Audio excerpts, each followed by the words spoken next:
Hello, beautiful family of light. This is such a surprise to just do it like that out of nowhere. Go live from Mexico. And I wanted to bring a friend.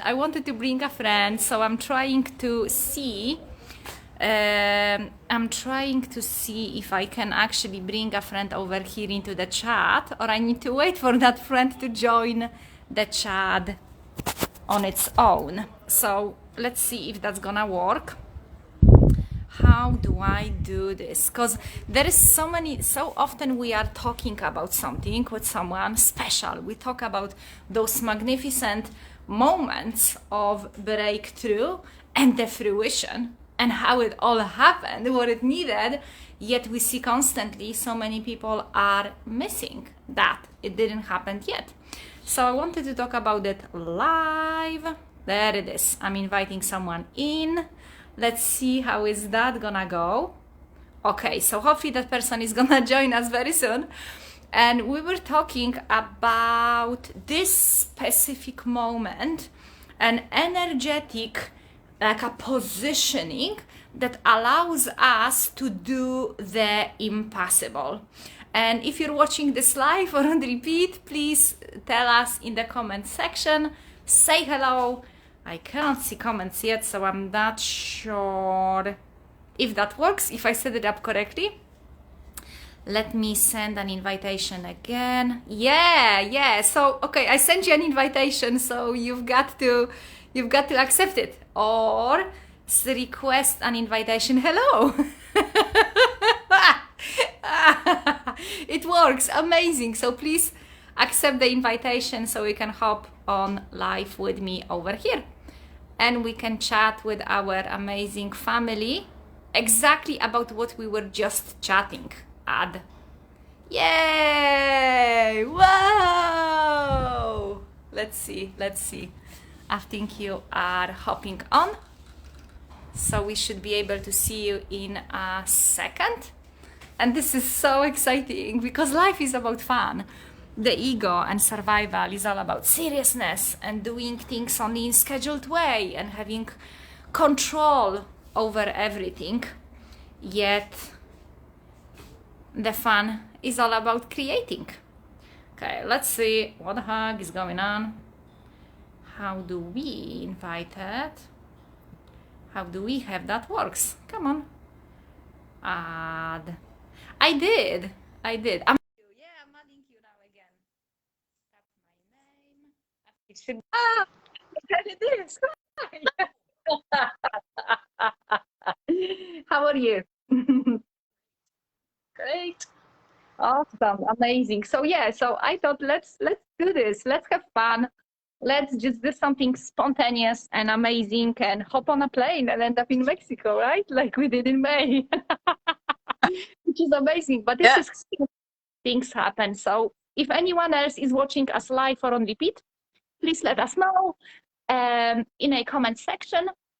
And Andrea, I wanted to talk about that point that happened for you.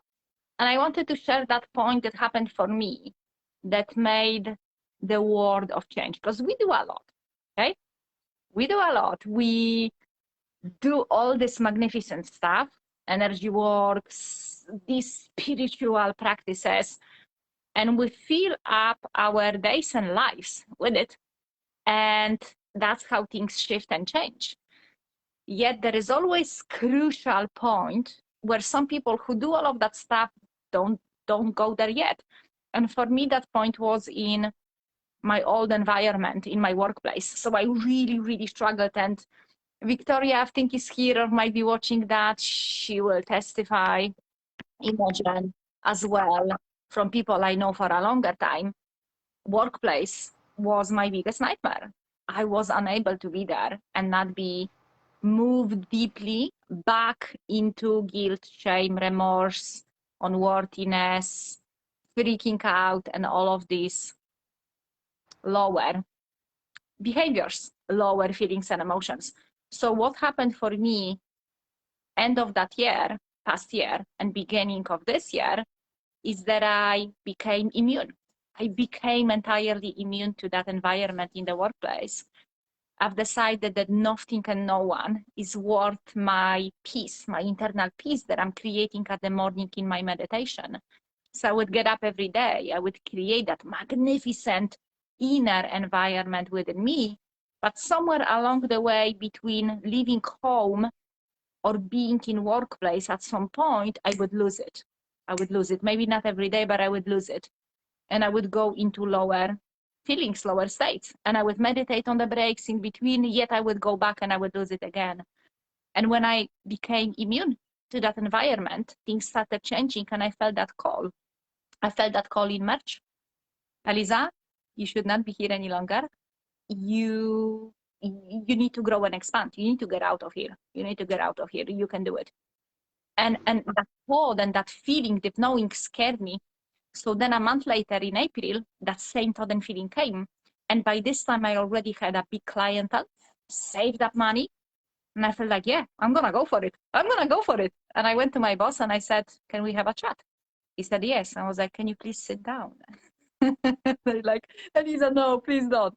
So, so that's what was this massive accumulation of energy, that it was a proof that what I was doing is working, but as well acting on those unexpected soul guidance.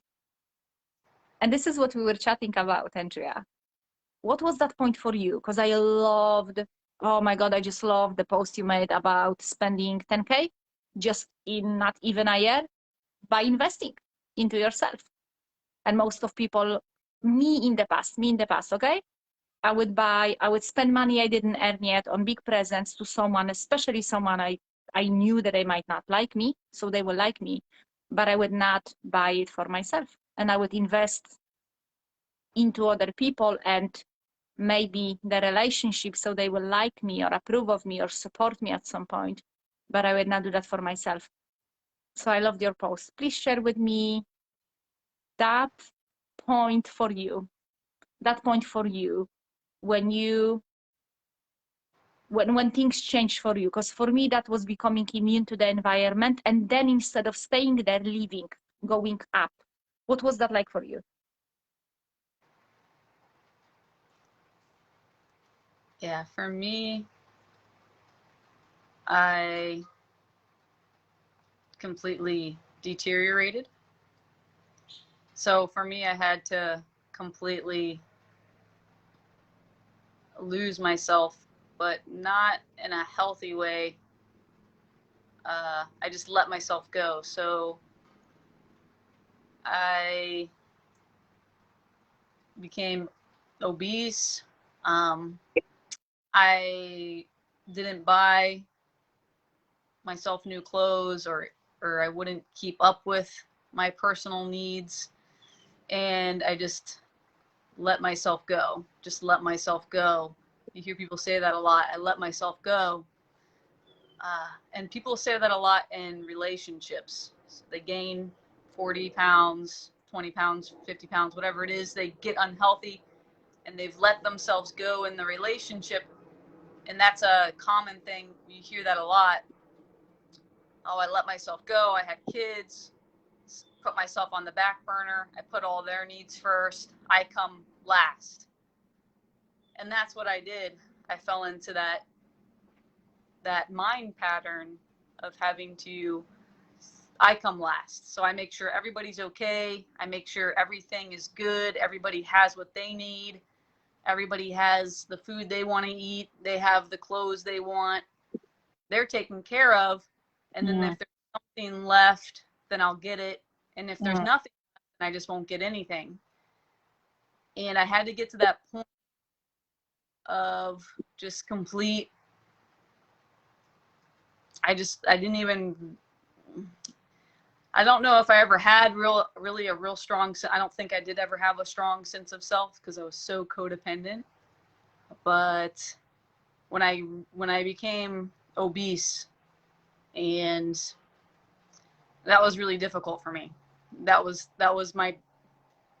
a big awakening for me, because I was always growing up playing sports, doing things, active. So that was it was exactly what I needed. Looking back at it, it was exactly what I needed to realize the big awakening. Oh, it's not just with my health, it's with everything. I'm always putting myself on the back burner. I'm always giving myself the scraps or giving myself nothing at all. But yet I want this amazing life. I want to have my deepest heart's desires, yet I'm not taking care of myself. I'm not putting myself first. I'm not fulfilling my needs and my wants, but at the same time, I wanted my deepest heart's desires. I wanted to be in great shape. I wanted to have nice things. I wanted to be able to travel. I wanted to have freedom and have a job and a career that I absolutely loved. I wanted all these things, but I wouldn't put my basic needs first. So it was like a contradiction. I was completely just out of alignment. It was all subconscious. But sometimes we have to, like Dr. Joe Dispenza says, have a big, like a chaos, chaos, or like a big, something has to happen to wake us up.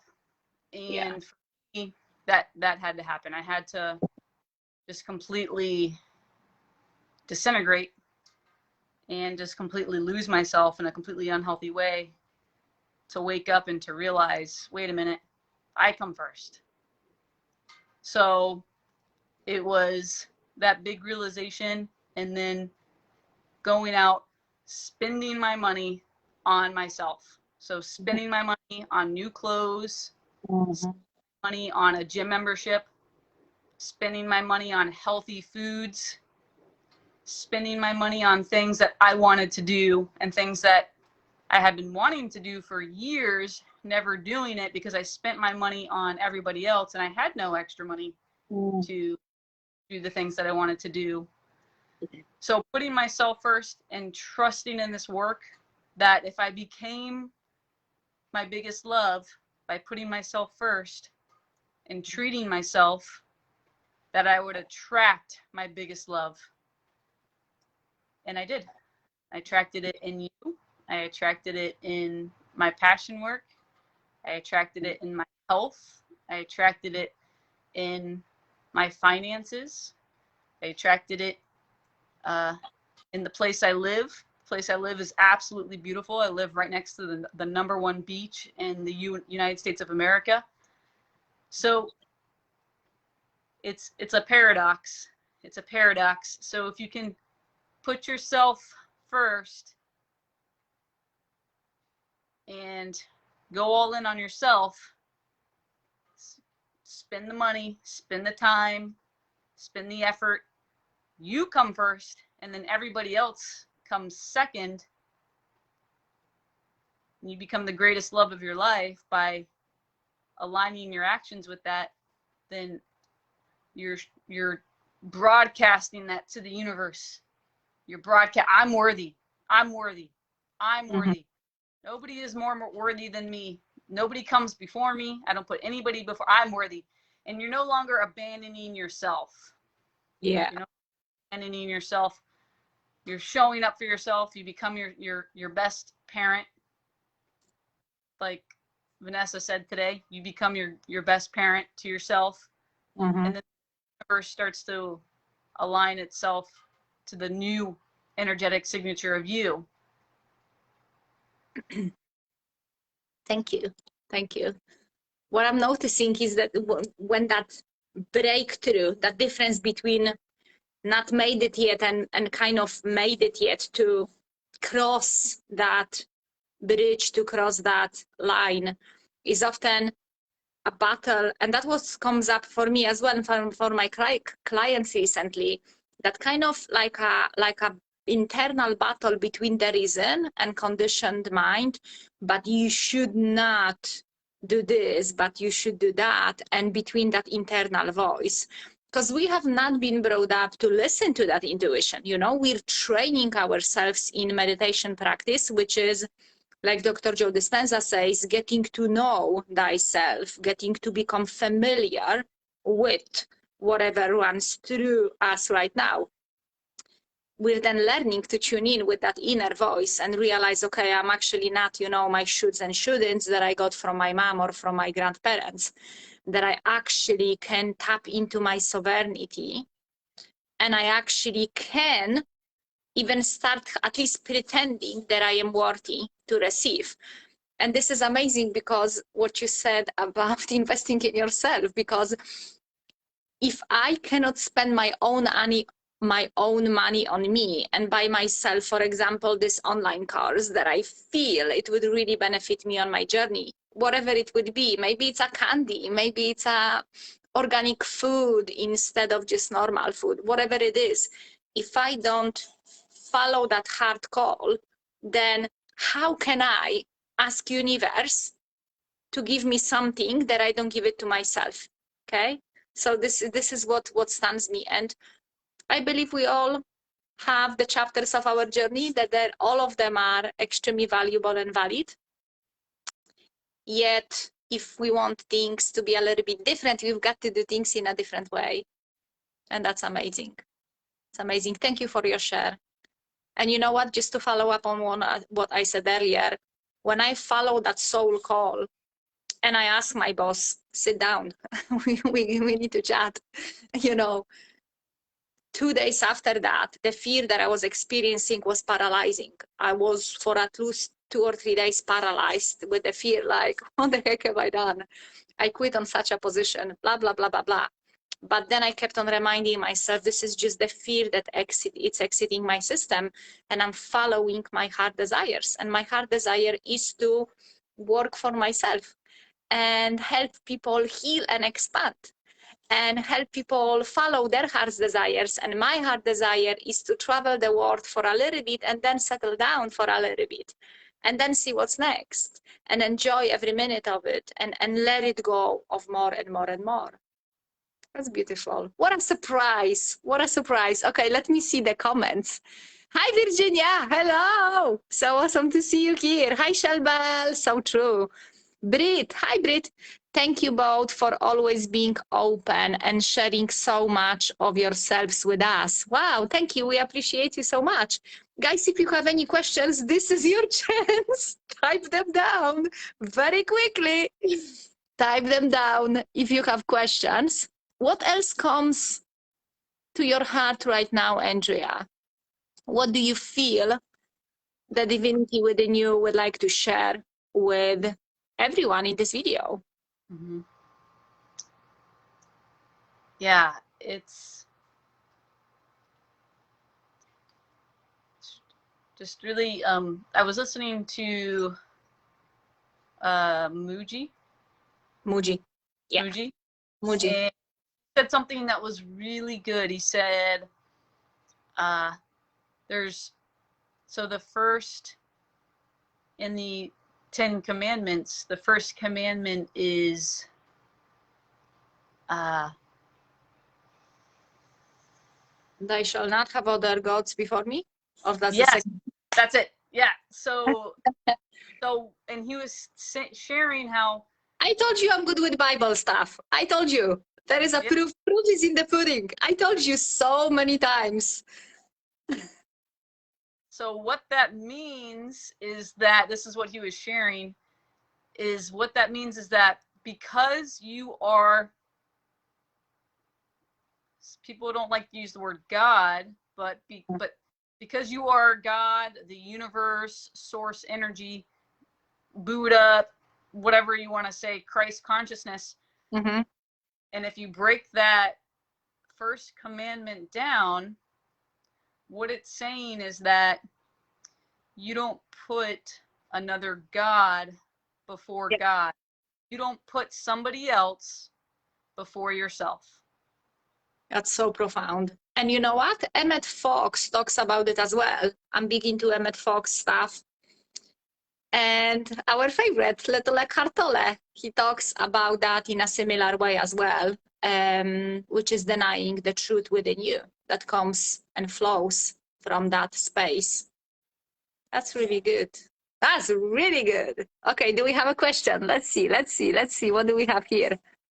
We have Shelbel saying, you have both been and continue to be so importantly imperative along my healing journey, and I appreciate you both so much. I look forward to meeting you both one day. That's amazing, Shelbel. That's amazing. That's amazing. Thank you so much. It would be amazing to have you in Mexico. Wild Mexico. Yes. It's actually not that wild, but it's so amazing. I have the jungle just next to it, and it calls me every day. I can feel the energy, and in my meditations, I connect with it. I allow myself. The first day I done meditation outside on the balcony, and I tried this morning, but it started raining a little bit, so I got back in. And I started absorbing that energy. And like Vanessa said, in the workshop, we had in 2.0 higher level of support group. She talked about connecting with different energies, with different beings. And this is what brings us results out of this world as well. Yeah, yeah. Okay, if we don't have any more questions, unless there is something you would like to share, Andrea. There was one more thing that he said that I wanted to share. He said, when you follow the first commandment, your whole life aligns. And because your whole life aligns when you follow that first commandment, if you look at the second commandment, it's do unto your neighbor as you would do unto yourself, something along those lines. I don't read the Bible, but I do listen and I do take in these teachings, because there's deep truths in these teachings and they resonate. You can feel them in your body resonate. And these are for, Hinduism, Buddhism. There's all these deep truths in these teachings. So if we follow the first commandment, our life aligns. And if we really look at that, if we put the self first, if you put God first, the self first, since you are source, the universe, God, well, if you truly put yourself first and you truly love yourself, then if you look at the second commandment, which is do unto your neighbor as you would do unto yourself, if you truly love yourself and if you truly put yourself first and put your deepest heart's desires first, you're going to do unto your neighbor as you would do unto yourself.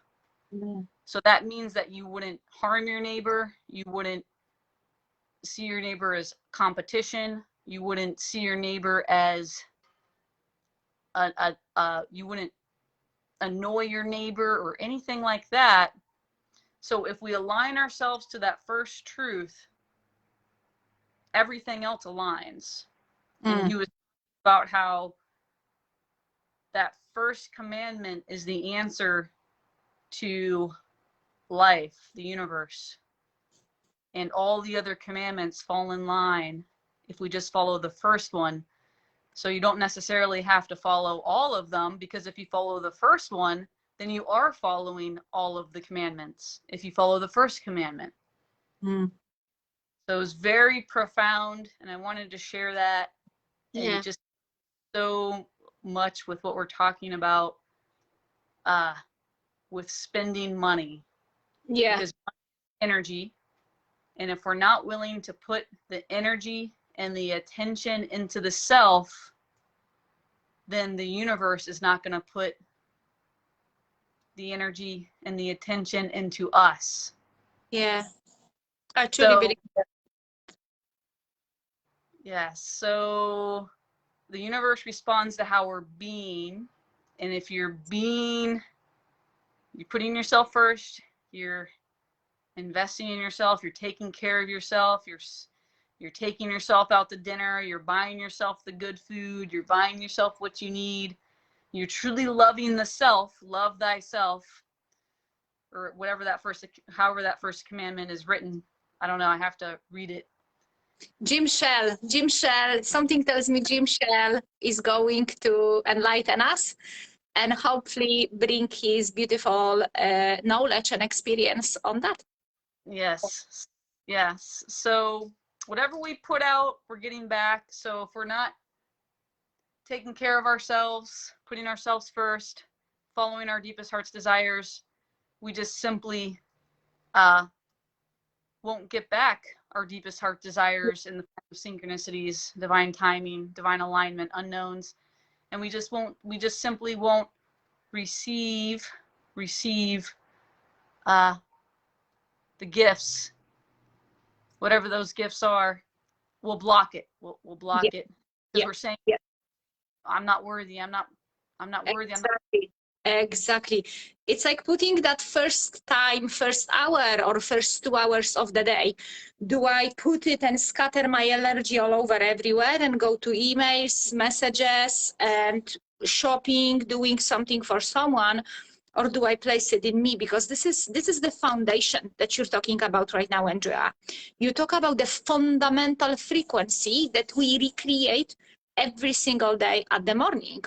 So we can start our day with tapping straight into the fear and tapping into the old codependent behavior and running around everyone and everything. And then maybe if I will have time before my work starts or whatever, then maybe I will breathe in for 5 minutes.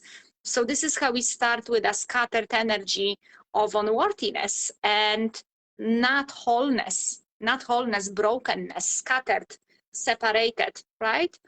When I started placing the first time of the day into myself, no Wi-Fi, no messages, no one, nothing, just placing here, okay, let me tune in and become entirely clear how can, who I no longer want to be today, and who do I want to be? What is my intention for today? What do I create? So this is me aligning myself with the frequency and foundation of what I'm creating. And of course, this is what I'll be attracting as well. I love what you said. I love what you said, because this is the foundation. So we attune and align to the creator within us frequency.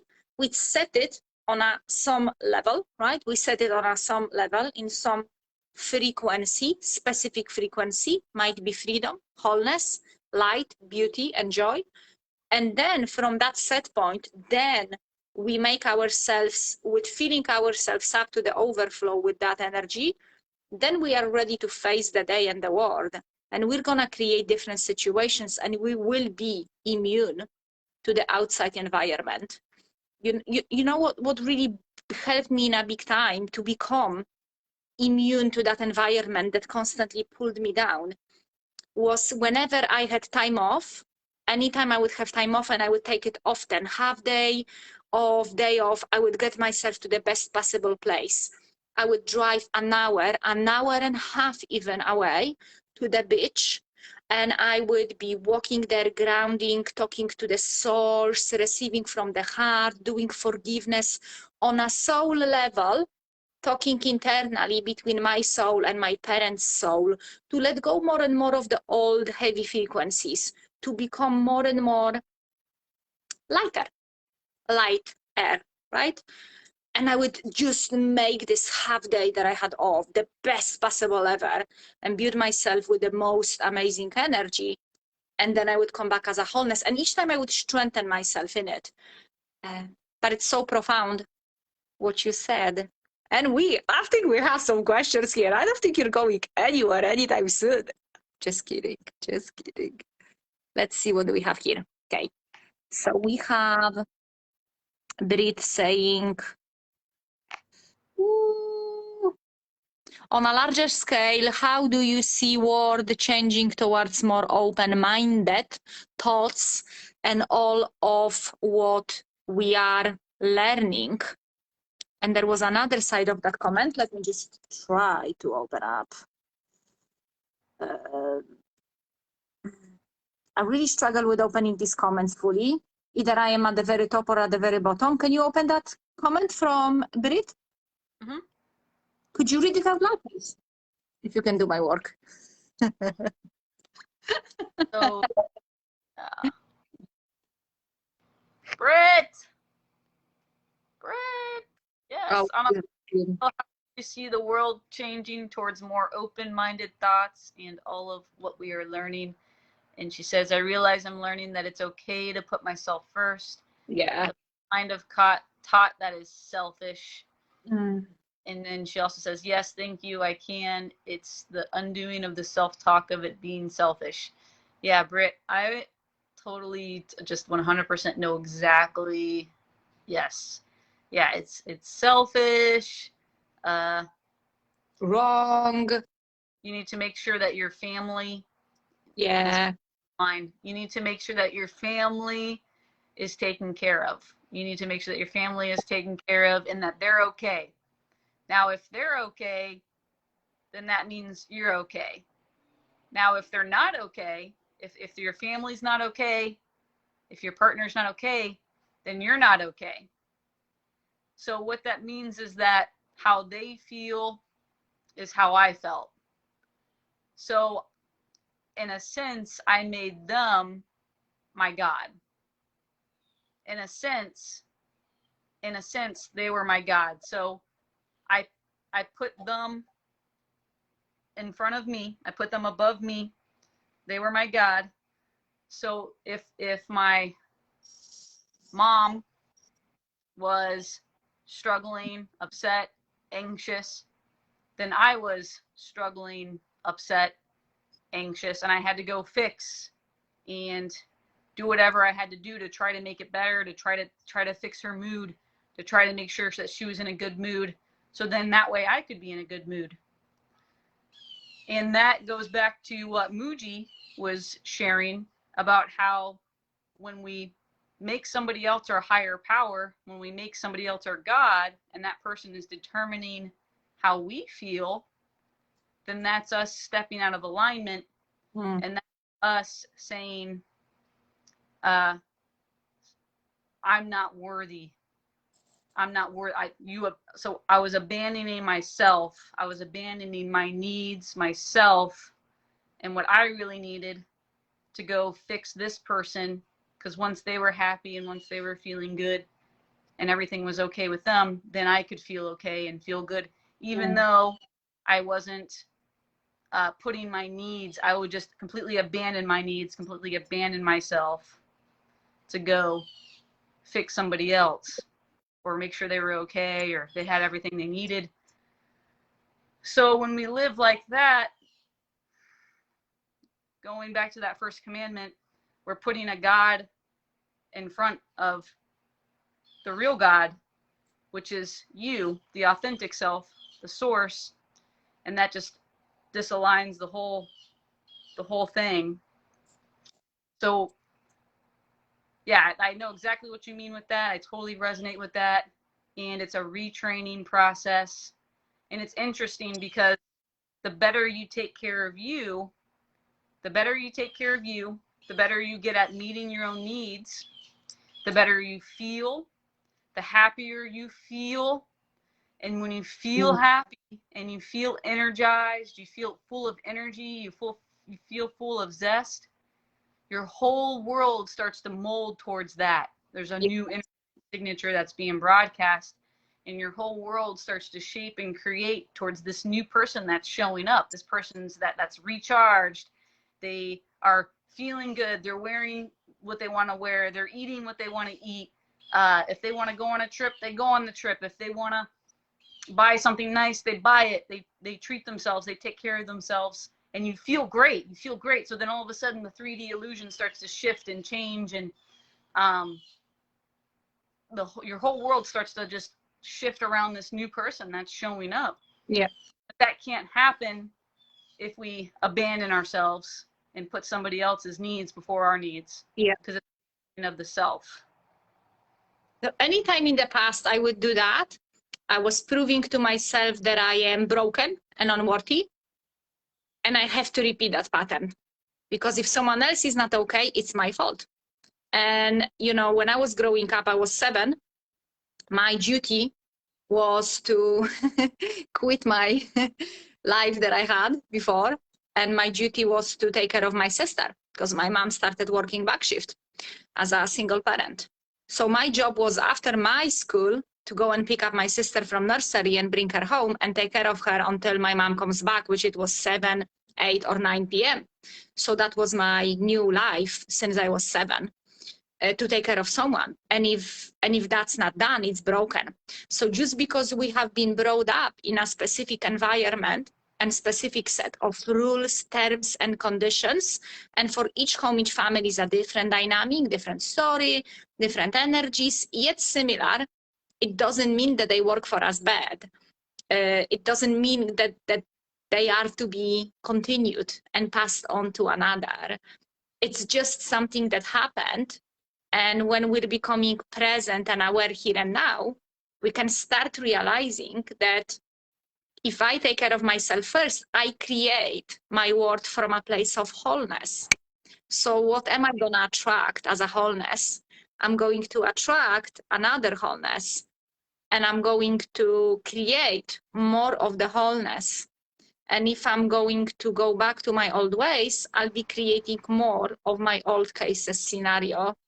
So that's so powerful what you said. As well, when I started investing in myself, like I never did before, it was scary because all of a sudden I was facing that entirely healed and a new version of me, which it was scary because it felt like I'm abandoning my family in some way. I'm proving that they are wrong the way they brought me up, you know, that it's wrong to not, you know, to live the way I was. So there is lots of things that we can touch on over here, and it's all powerful, and it all goes down to this present moment. And what do we choose here and now? Do I choose to repeat my past or create a new future? And if I want to create a new future, I've got to do things in a different way. So if I want a more bold future, that it's crazy and adventurous and beautiful and safe and unpredictable, I've got to do things that they are entirely new. There is just this, like, we always fool ourselves, you know, we always fool ourselves.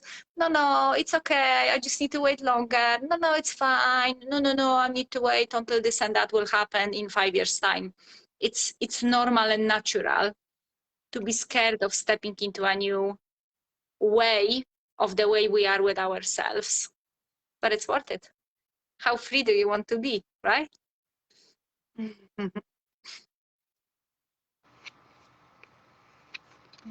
Do we have any more questions? What do we have here? Shelbel says, again, I cannot, okay, something is, I don't know how to do it. Okay, maybe there is a comment here from Shelbel. There's like a question. Let's see that goes. Oh, I think I grasped it, how to do it. Yes. Shelby says, can you call it self-care rather than selfishness? A bit like recharging a battery. If it doesn't charge, it is off, no use. Well, self-care actually is very often mistaken by pleasure, Shelby. So like a self-love, self-nurturing. Selfishness is actually seen as a negative thing, and in my experience, there are moments that if I would not be selfish,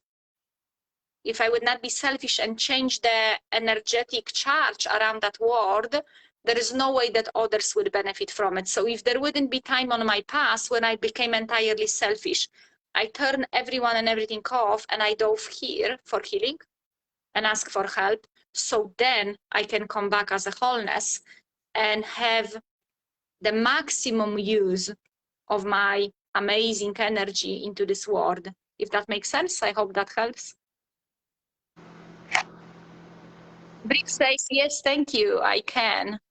It's the undoing of the self-talk of it being selfish. Yeah. Shelbel says, wow, Eliza, you're really putting in the work, and Andrea as well. Anya, hi, Anya. Anya says, Anya Sunshine, Anya says, hello, amazing people, so happy I'm here during the live. We're so happy to have you here. Brit says, yes, wow, Virginia is like, awesome. Hi, Amy. It's nice to have you here. Brit says, goodness, the more you both speak, the more I realize just how much I put myself on the back burner. Yes! Hallelujah to that. Yeah, thank God for the awareness, right? Not doing the things I love, not buying anything for me. And if I do, I tell myself I won't spend too much. Thank you. You are so welcome. I'm so glad, Brit, that you got these realizations. Obviously, the divine wanted you to be here and realize that you are worthy of so much more of your own love and time and investing into your beautiful self. Yeah, and now you can ask yourself a question that if I buy myself this shiny thing, which has nothing to do with my kids and family, is just for me, if it makes me so happy and joyous, look at the joy and love you will spread on them just like that, without even talking or doing anything. You're just being the joy because you treated yourself with something that you wanted to have. And look at the joy that expands of you because you feel worthy. So you bring the higher frequency of worthiness into your family home without doing the lecture how to be. You just being a walking, breathing, loving example of it instead of telling them how to be without actually doing it.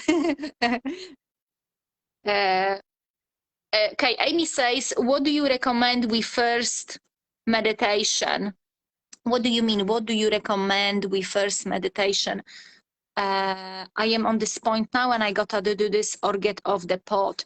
Amy, the setting up daily meditation practice is a number one because you are watching yourself. If you will go to elizamozal.com, you will see daily meditation practice for beginners. So feel free to go there and get that for yourself. Invest in your beautiful self and sit down every day and love yourself enough to be with your heart and allow your heart to open up, right? And just any meditation you will do, but if there is something about you investing in yourself, and in this group, you will have a guide just under the banner. You can click on the banner and get the perfect day meditation. And you can go into guides and record that meditation here and set up a goal for yourself. For example, from Monday to Friday, I'm doing one of these every day, right? And don't get up until you're done, until you're finished. And just sit there and do that meditation and feel that love because it's really high frequency and you will benefit from it in a beautiful way. What would you say, Andrea? Because I took the mic and I'm like, whoa, I'm stealing the show. This is Eliza time.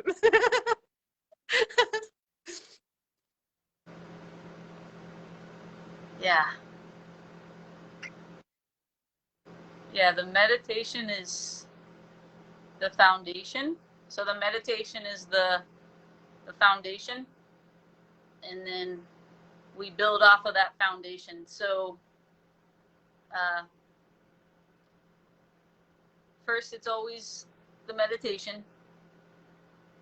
You're creating space between you and your analytical mind, the false self. And when you have all this space between you and the analytical mind, you no longer believe your thoughts. You don't react to your thoughts. So when the thought comes, oh, you're not worthy of this, that, or you can't afford that, or why would you buy that when you need to buy this for your daughter, and you need to go over here and do this for your mom, and you got to go over here and do this for your cousin. And so the only way for us to break free of that loop is to do the meditations. That's the foundation, because that gives us space between the authentic self and the thoughts. And once there's space there, so now we can observe these thoughts. Well, wait a minute. I can still do what I want to do, have my deepest heart's desires, buy what I want, go where I want, do what I want, and give my daughter the best life of her life and be the example of me for my daughter, because now I'm living my truth. Now I'm living my heart's desires. And kids watch and kids learn by watching. They learn by watching what you're doing. Yeah. So if we're telling our kids to go out and, you know, chase their dreams and live their heart's desires, but if we're not living our heart's desires, then they're actually seeing what we're doing, and that's teaching the kids is so the meditations always come first, and this is why you see monks meditating for 8 hours a day. You know, these monks, they meditate for 8-10 hours a day because they know that the reason why we came here is to become more of the authentic self, and the authentic self has nothing to do with thoughts. So the authentic self can't be taught in words. It has to be experienced. Yes. It has to be experienced through the void of thought. Yes. So what children actually pick up the most is the energetic frequency more than words. Before they know the language, before they can express it or fully understand it, they will pick it up.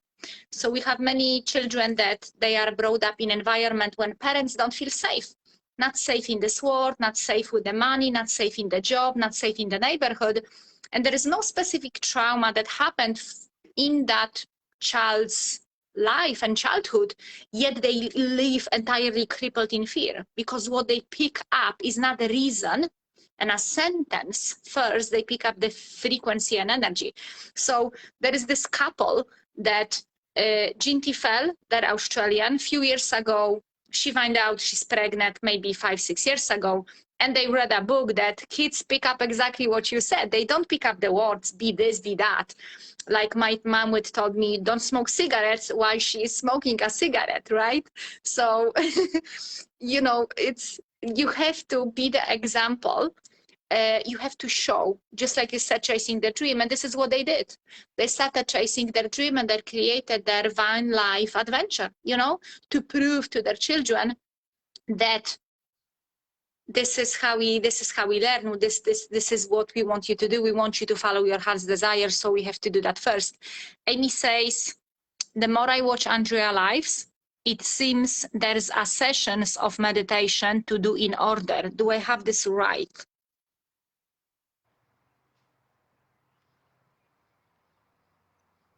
What was it? I know. So I think Amy asks if there is like an order to the sessions and meditations. Over here, Amy, I don't know if Amy is in Authentic Accountability Group. I don't think Amy is there. Over here in Manifesting Miracles group, they are recorded meditations in the guides, recorded meditations, workshops. Just go through them without the order. Don't allow the perfection voice stop you from doing meditation every day. Because if you will say to yourself, okay, right, enough is enough. Today is the day I'm starting to meditate every day. The internet is overflowing with meditations. So is this platform. Choose any, do it, enjoy yourself, acknowledge you did something amazing for yourself and your future and your present. And the next time you go on it, do another one or the same one or different one. Mm-hmm. Shelbel says the Eliza show, ha ha ha. Amy says the stuff you said about codependency is true, Andrea. Amy says, oh my God, she was so funny. I think that was about me. So Shelbel is laughing at that. So I want to give myself a week, that says Amy, and see how I feel after doing a meditation every day. Oops. Every day, because the sit soup is back on the store and I don't want to wait it. What I mean is like 3 meditations to do back to back. 3 meditations to do back to back. I'm not 100% sure if I understand what you exactly mean, Amy. If you get that better than me, Andrea, please reply. What I would suggest, what flows through my heart, is that just do it. Just simply do it. Keep it simple. Keep it sweet. Just do it every single day. That's it. You wake up, first thing you do, sit up, meditation. Don't get up until you finish. The last thing at nighttime, phone off, away, turn it off. sit down and do the meditation, and then you fall asleep, feeling the feeling of the wish fulfilled, and falling asleep feeling like that person you know deep in your heart you came here to be. Yeah. All right, we're gonna wrap it up. Yes, great live. Thank you for joining us. Thank you for being here. Yeah, thank you for being my guest. Thank you for being my guest on Eliza's show. Why not, right? Okay, guys, if you want to see a little bit more of Eliza stealing the show, please let us know. Please let us know. Put that in the comments. Share it, share it, share it, share it. Put the comment, put a like, send us a heart or two. And maybe, just maybe, we will come back. Maybe we will come back and surprise you again with something spontaneous and divinely guided. Andrea, thank you so much for your time, your love, being who you are. Oh my God, I love you so much. And we will see each other soon in Mexico. And I believe we have, so there is, yeah, guys, if you want to join us in Mexico, let us know in the comment section and send message to Andrea. And yeah, let's do this in person. Let's do this face to face, heart to heart, energy to energy. Okay, we will finish. Thank you so much, everyone. Lots of love to everyone, and see you soon. Bye-bye.